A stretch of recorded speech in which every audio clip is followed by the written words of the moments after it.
ये जितने social media के गैंगस्टर हैं इनसे भी कहना चाहता हूं कि कभी मम्मी के पल्लू से बाहर निकल के धमकी दे दो, 24 घंटा नहीं लगेगा जवाब देने में। सोशल मीडिया पे तो अगर कुत्ते को भी ट्वीट करना सिखा दो तो वो भी ट्वीट कर देगा। हम तो कहते हैं 24 घंटे का टाइम दे दे गृह मंत्री जी, हम करड़ी सैनिकों को वहां भेजने का काम करिए बंगाल में। 24 घंटा नहीं लगेगा, अगर शांति का परचम ना लहरा दें तो हम लोग छतरी कहलाना बेकार है हम लोगों को। और जो भी लोग कह रहे थे करड़ी सेना से मेरी कोई दुश्मनी नहीं, मैं उनसे कहना चाहूंगा कि यदि सह पाओ प्रतिघात मेरा, मुझ पर आघात तभी करना, और भयभीत पराजय से यदि हो रण की शुरुआत नहीं करना। हमारे नाम से फिल्म इंडस्ट्री चल रही है, हमारे नाम से भारत में लोग राजनीति कर रहे हैं, हमको फिल्मों कहानियों गुंडों में हर जगह गुंडा दिखाया गया। तो राम जी लाल सुमन सुरक्षा हटा करके बाहर निकलो, हम तुम्हारा स्वागत करेंगे। बिल के अंदर से बैठ के हिजड़े भी धमकी दे देते हैं। समाजवादी पार्टी का शिलान्यास ठाकुरों ने ही किया है। स्वर्गीय चंद्रशेखर सिंह जी, स्वर्गीय अमर सिंह जी, बीपी सिंह जी, इन्होंने मुलायम सिंह यादव जी को उंगली पकड़ के समाजवादी पार्टी को स्थापित किया है। करणी सेना का नाम इसलिए मैं बार बार ले रहा हूँ कि अभी कल परसों मैं अखिलेश जी का एक स्टेटमेंट सुन रहा था। उन्होंने कहा था कि करणी सेना से उनकी कोई लड़ाई थोड़ी, और करणी सेना के लोगों का कहना है कि उनसे भी लड़ाई नहीं, बस जो राम जी लाल सुमन है वो माफ़ी मांग ले। लेकिन सुमन जी तो ये कह रहे हैं कि अगर बस सिक्योरिटी हटा दो, बाकी हमने पढ़ने में सक्षम है। तो हमारे साथ प्रदेश महामंत्री करणी सेना के भाई अभिनव सिंह जी हैं। इस चेहरे को कौन नहीं पहचानता है, क्योंकि इनका एक डायलॉग बड़ा फेमस हो गया अभिनव सिंह का, हम अपने मुख से नहीं कहेंगे, आप लोग जानते हैं। तो अभिनव जी, सबसे पहले तो आपका स्वागत है। धन्यवाद, और आपके चैनल के सभी दर्शकों को भी बहुत बहुत प्यार और आशीर्वाद। सवाल यह है कि अखिलेश जी का कहना है आपसे कोई उनकी दुश्मनी तो है नहीं, फिर भी आप लोग जो है समाजवादी पार्टी के पीछे पड़े हुए हैं। समाजवादी पार्टी का शिलान्यास ठाकुरों ने ही किया है। स्वर्गीय चंद्रशेखर सिंह जी, स्वर्गीय अमर सिंह जी, बीपी सिंह जी, इन्होंने मुलायम सिंह यादव जी को उंगली पकड़ के समाजवादी पार्टी को स्थापित किया है। तो समाजवादी पार्टी से मेरी क्या दुश्मनी है? हमारी दुश्मनी उस कुत्ते से है जिस भड़ुए को आप लोग सुमन कहते हैं। मैं उसका नाम नहीं लूंगा क्योंकि राम का नाम लेना उस आदमी के ऊपर शोभा नहीं देता है। वो बार बार कह रहा सिक्योरिटी हटा दो, सिक्योरिटी हटा दो। अपने राष्ट्रीय अध्यक्ष जी से पूछ लीजिए कि क्षत्रियों की ताकत क्या है। ये वही छत्री है जिसने बड़े बड़े मुगलों, यहूदियों और अंग्रेजों के पिछवाड़े में लोहा ठूस दिया। तुम तो बड़ी छोटी चीज़ हो। तुम छत्री जो है हिंदू सनातन और छत्री के सामने एक तिनके भर हो। हमारे नाम से फिल्म इंडस्ट्री चल रही है, हमारे नाम से भारत में लोग राजनीति कर रहे हैं, हमको फिल्मों कहानियों गुंडों में हर जगह गुंडा दिखाया गया। तो राम जी लाल सुमन सुरक्षा हटा करके बाहर निकलो, हम तुम्हारा स्वागत करेंगे। बिल के अंदर से बैठ के हिजड़े भी धमकी दे देते हैं, बाहर आओ हम तुम्हारा स्वागत करेंगे। और जो भी लोग कह रहे थे करड़ी सेना से मेरी कोई दुश्मनी नहीं, मैं उनसे कहना चाहूंगा कि यदि सह पाओ प्रतिघात मेरा, मुझ पर आघात तभी करना, और भयभीत पराजय से यदि हो रण की शुरुआत नहीं करना। हम अच्छे को घुटनों पर बिठा दिए हैं। हमारी लड़ाई केवल उस कुत्ते सांसद से है। जिस दिन वो मिल गया, मैं फिर आपसे कह रहा हूं, करणी सेना वाले मारेंगे मारेंगे मारेंगे। माफी से काम नहीं चलने वाला। माफी क्या होती है भैया? माफी तो करते चले आ रहे हैं। माफ कर देना, मोमबत्तियां जलाना, विरोध प्रदर्शन करना, ये हम लोगों का फैशन हो गया है। मैं आज तक किसी भी पुतला दहन में नहीं गया। मैं पुतला जलाने में विश्वास नहीं करता, मैं सीधे इंसान को जलाने में विश्वास करता हूं। अगर संसद के अंदर इस तरह का वक्तव्य बोला गया तो वहां संविधान सुरक्षित था क्या? मेरे बोल देने से संविधान खतरे में आ गया। लोग आज देखिए, वक्फ बोर्ड की जमीनें जो हैं वो कब्जा कर लो तो संविधान सलामत है, और हम मंदिर की बात कर ले तो संविधान खतरे में आ गया। इस दोगलेपन से अब काम नहीं चलेगा। भारत का सनातनी समझ चुका है, अब ईंट से ईंट बजाने का टाइम है, हाथ पे हाथ रख के बैठने का टाइम नहीं है। बांग्लादेश का हालत देख रहे हैं, वहां संविधान सुरक्षित है आज? वहां कोई संविधान की बात कर रहा है? ये संविधान प्रेमी लोग, इनको सरकार, माननीय गृह मंत्री जी, प्रधानमंत्री जी बंगाल में इनको उठाएं और बांग्लादेश में फेंकने का काम करें। इन शांति दूतों की जरूरत वहां पे है। ये हम तो कहते हैं 24 घंटे का टाइम दे दे गृह मंत्री जी, हम करड़ी सैनिकों को वहां भेजने का काम करिए बंगाल में। 24 घंटा नहीं लगेगा, अगर शांति का परचम ना लहरा दें तो हम लोग छतरी कहलाना बेकार है हम लोगों के लिए। बंगाल में आज जितने शांति दूत वहां उपद्रव कर रहे हैं ना, हम लोगों के बाप दादा एक युद्ध में इतने लोगों के मुंडी उतार के और दान कर दिया करते थे। इतनी नाराजगी लोगों क्यों को। है इस मामले को लेकर? बिल्कुल होनी चाहिए। आज जिस तरह का कृत्य आप बंगाल में देख रहे हैं, ये असहनीय पीड़ादायक है। छोटे छोटे बच्चों के पीठ पे चाकू से वार कर दिया जा रहा है, जो ये बताने में सक्षम है कि किसने किया इस तरह का कृत्य। हम लोग लड़े किससे? मुगलों से। और ये औरंगजेब बाबर की औलादें आज जिस तरह का कृत्य बंगाल में कर रही हैं, एक हिंदुत्व होने के नाते, एक क्षत्रिय होने के नाते, हम लोगों के टेम्परेचर में इतनी गर्मी है कि बंगाल को ध्वस्त करने में टाइम नहीं लगेगा। सरकार को बिल्कुल इजाज़त देनी चाहिए, करड़ी सैनिक वहाँ कूच करे। आज भी बता दूं आपको कि जितनी भी पार्टियां नलगल अनाप शनाप बयान करती है ना, इनसे संख्या में 2 गुना ज़्यादा है करड़ी सैनिक। करड़ी सेना किसी परिचय की मोहताज नहीं। हम पिछले 15 सालों से देश हित की बात कर रहे हैं।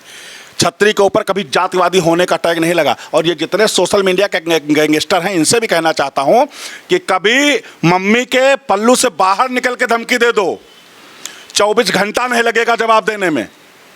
सोशल मीडिया पे तो अगर कुत्ते को भी ट्वीट करना सिखा दो तो वो भी ट्वीट कर देगा। ये टिटियाने वाले जितने लोग हैं, बाहर निकलो, धमकी दो, देश के लिए लड़ो। तुम तो पार्टी पुत्र हो, अपने नेता को कुर्सी पे बिठाने के लिए ये देशद्रोह भी करने के लिए तैयार हैं। ये देशद्रोही ही हैं। देश अच्छा, ये जो पीडीए चल रहा है, पीडीए को लेकर लगातार समाजवादी पार्टी स्टैंड है कि हमेशा पीडीए के बारे में अखिलेश ज्यादा सोचते हैं। पीडीए का मतलब होता है पाकिस्तान डेवलपमेंट एसोसिएशन, अच्छा, Pakistan development agency, Pakistan development assembly. नहीं, पिछड़ा दलित और ये आदिवासी होता है ना।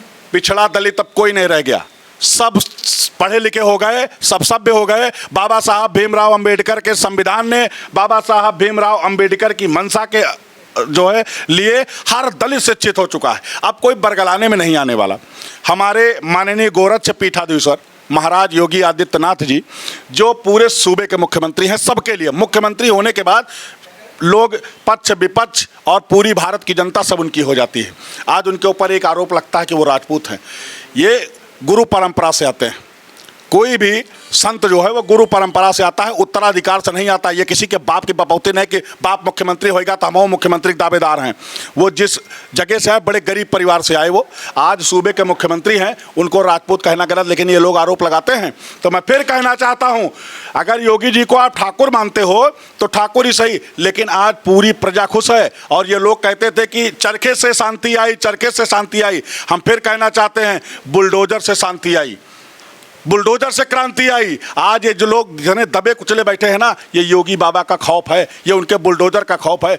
इससे पहले की सरकारों में पुलिस भैंस ढूंढने का काम करती थी, इस सरकार में पुलिस इनकाउंटर करने का काम कर रही है। भारत में उत्तर प्रदेश में अगर चैन व अमन स्थापित है तो माननीय मुख्यमंत्री जी के बुलडोजर और उनके पुलिस की नीतियों की वजह से। सवाल ये है कि बंगाल पे चुप क्यों हैं लोग? जो विपक्ष के जैसे अब तमाम ट्वीट सोशल मीडिया पर लोग एक्टिव रहते हैं, लेकिन जो बंगाल का माहौल दिख रहा, बहुत ही ऐसा माहौल है कि मतलब देख नहीं सकते, टीवी पर ऐसी तस्वीरें आ रही।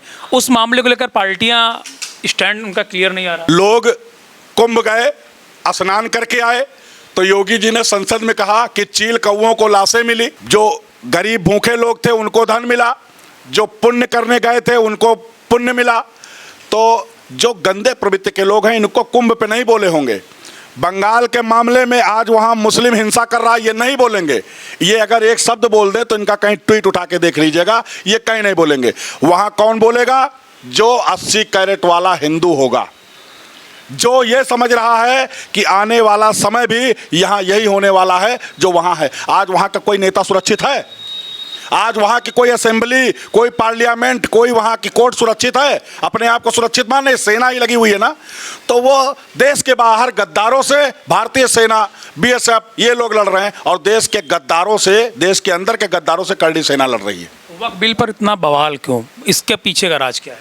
ये बड़े बड़े जितने भी राजनीतिक षड्यंत्रकारी लोग हैं, इनकी नाजायज संपत्ति वक्फ बोर्ड में है। वक्फ बोर्ड को अब कटघरे में आए हैं लोग, ये इनको बिल्कुल दर्द हो गया गुर्दे में कि अब हम लोग सुरक्षित नहीं। ये जितने भी नेता अंट संट बयान देते हैं, हिंदुत्व के खिलाफ बोलते हैं, माननीय गृह मंत्री जी, माननीय प्रधानमंत्री जी से आग्रह करूंगा, इनकी पूरी संपत्ति की जांच कराइए। बहुत सारे घोटाले हुए। जब भाजपा की सरकार बनी, मुझे याद है, पहले दिन ही एनेक्सी में आग लगी थी। आप पत्रकार महोदय, आप जानते होंगे वो आग किस लिए लगी। वो आग लगाई गई थी, लगी नहीं थी। क्योंकि अगर आप भैया, एक देहात में कहावत है कि पानी का बुलबुला पानी में कोई गहरी चीज़ भी डाल दोगे तो वो जब फूलेगी तो उतर आएगी। ये इन लोगों की गंदगी है। इनको केवल कुर्सी चाहिए, किसी भी हद में चाहिए, कुछ भी कर ले, सत्ता मिलनी है। और हिंदू वादा कर दिया है कि ऐसे दुष्ट लोगों को, भारत को की अखंडता प्रभुता को छिन्न करने वाले लोगों को कुर्सी पर नहीं बैठने देंगे। कुर्सी उसी की रहेगी जो हिंदुत्व की बात करेगा, कुर्सी उसी की रहेगी जो राम की बात करेगा, कुर्सी उसी की रहेगी जो भारत में चैन और अमन की बात करेगा।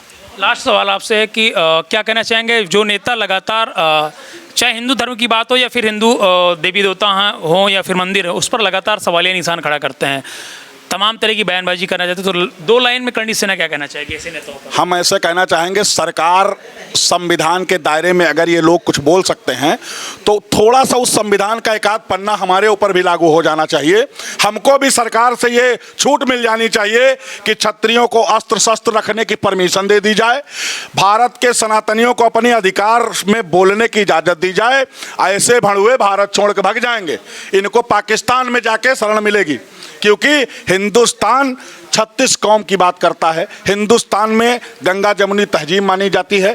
हमें यहाँ रहीम रस खान जैसे मुसलमानों की ज़रूरत है, वीर अब्दुल हमीद, APJ अब्दुल कलाम जैसे मुसलमानों की ज़रूरत है।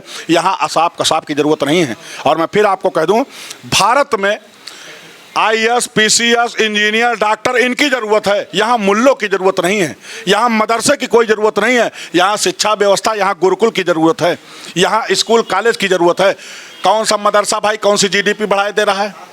हमारे मंदिरों पर टैक्स लगाते हो और उस टैक्स का पैसा आप मुसलमानों को हज के लिए भेजते हो। क्या ये इनके लिए जायज़ है?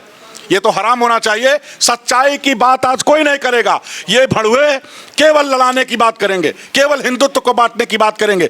देश सब कुछ समझ चुका है। ऐसे लोगों से मैं अपने जनता से भी अपील करना चाहूँगा, समस्त हिंदू समाज से, ऐसे कोई भी नेता अगर आपके दरवाजे पे आते हैं, पहले उनसे जय श्री राम बुलवाइए। उनसे कहिए कि आप अगर जय श्री राम बोल सकते तो रुकिए, नहीं तत्काल जूता लात निकालो, इनका स्वागत करो, भगाओ ऐसे कुत्तों को, कोई ज़रूरत नहीं है। रामजीलाल सुमन ने जब हमारे भगवान महाराणा सांगा के ऊपर अपशब्द बोला तो क्या वहाँ असेंबली में एक भी मर्द सांसद नहीं था जो उसकी जबान बाहर खींच सके? अगर कोई भी मर्द नहीं था तो मुझे ऐसे लोगों की कोई ज़रूरत नहीं। हम वहाँ मर्दों को भेजने का काम करेंगे, हम संसद में मर्दों को भेजने का काम करेंगे ताकि ऐसे गंदी मानसिकता के नाली के कीड़ों की जबान बाहर खींच सके। दोबारा किसी भी महापुरुष के बारे में कोई अपशब्द ना बोले, क्योंकि महापुरुष किसी जाति का नहीं होता, वो संपूर्ण भारत का होता है। आप एम्स की एक रिपोर्ट है और तमाम जगह जहां अंगदान होते हैं वहां पता कर लीजिएगा। कोई भी मुस्लिम ने कभी भाईचारा निभा के कोई अंगदान किया हो तो आप मेरे सामने उसका नाम दे दीजिएगा। अंगदान करने में सबसे ज़्यादा हिंदू सामने आता है और अंगदान लेने में 100 से ज़्यादा मुस्लिम एक वर्ष के अंदर अंगदान किए हैं। तो ये अपना अंगदान से कहते हैं कि हमारी बॉडी, किसी मुस्लिम से पूछिएगा आप, जो पढ़े लिखे, जो भारत को मानते हैं, जो सनातन को मानते हैं, तो इनके यहाँ कहते हैं जिस तरह हम पैदा हुए हैं उसी तरह हम खाक में जाएंगे। तो इनके यहाँ अंगदान नहीं, अंगदान हिंदू करता है, लगवाते ये हैं। तो क्या ये तुम्हारा अल्लाह ताला तुमको जो है माफ़ी दे देगा? और दूसरी चीज़, ये जो भारत में खास करके उत्तर प्रदेश में जो औरंगजेब की बात हो रही है, मैं फिर आपसे कहना चाहूँगा, औरंगजेब की कब्र महाराष्ट्र में है, इसलिए उसको खोदने की बात चल रही है। औरंगजेब की कब्र अगर उत्तर प्रदेश में होती तो औरंगजेब उठ के खुद भाग जाता कब्र से। यहाँ बाबा की सरकार है। चलिए, बहुत बहुत धन्यवाद। हमारे साथ अभिनव सिंह जी थे जो करणी सेना से हैं और लगातार ये राणा सांगा के मुद्दे पर लगातार आप देख रहे एकदम चर्चित मुद्दों पर हमेशा बात करते हैं।